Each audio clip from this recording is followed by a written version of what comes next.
Around 1996 through 1998, my friend Kevin and I were obsessed with Twisted Metal, the original and of course sequel, on the original PlayStation.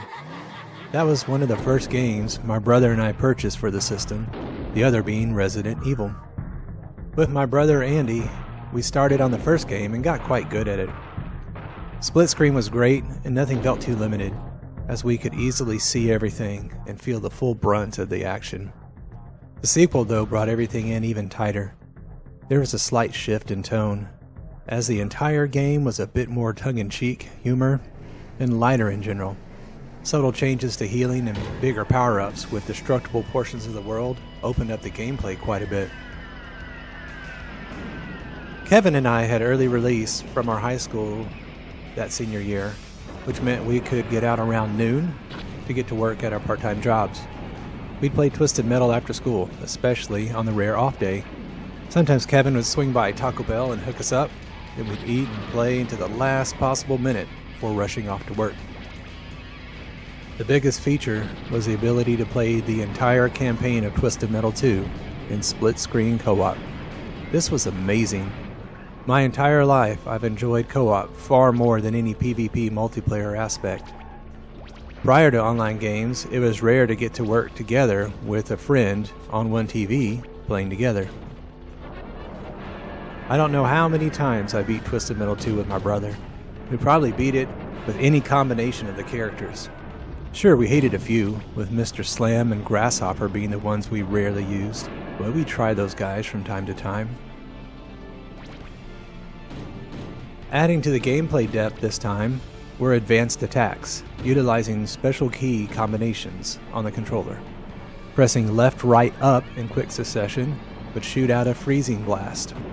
Left, right, down fired your currently equipped weapon backward. These were great for enhancing the gameplay. Versus the AI is quite easy, and we'd often spam these attack and deliver the devastation. But playing competitively against each other is where we really got going. Kevin and I played against each other the most. I got good at luring him in behind me, only to use left, right, down and smack him with an unexpected missile. On the rooftop level, I could get him fired up and goad him into making easy mistakes.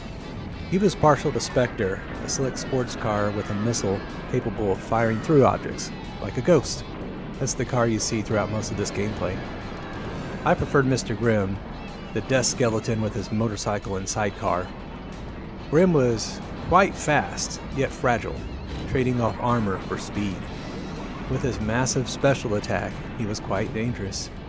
I'd fly around the map with reckless abandon, taunting Kevin by calling out, "I'm coming for you!" or teasing him for missing his attacks. Typically, at least once a game, I could get him to panic and drive right off the edge for an easy win. Kevin, though, was always a skilled gamer, and he could bring it back in kind.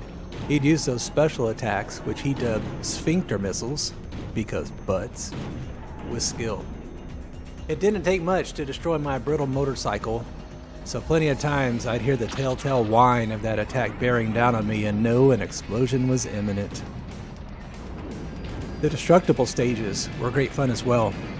You could blow up a portion of the Eiffel Tower, which fell across a roof, allowing access to new areas.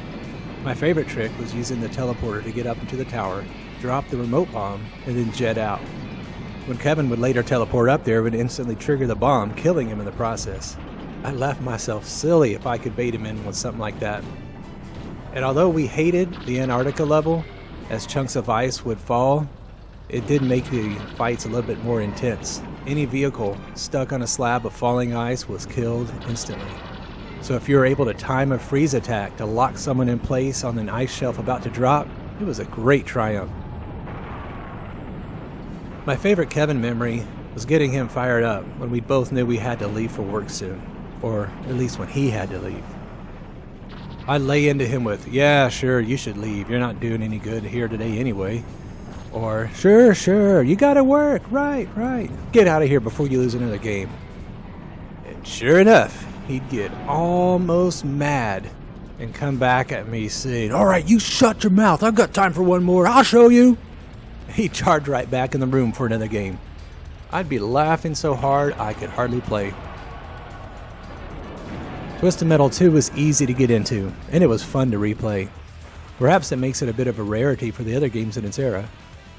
We could load this one up today and still play it. I bet the muscle memory would be right back.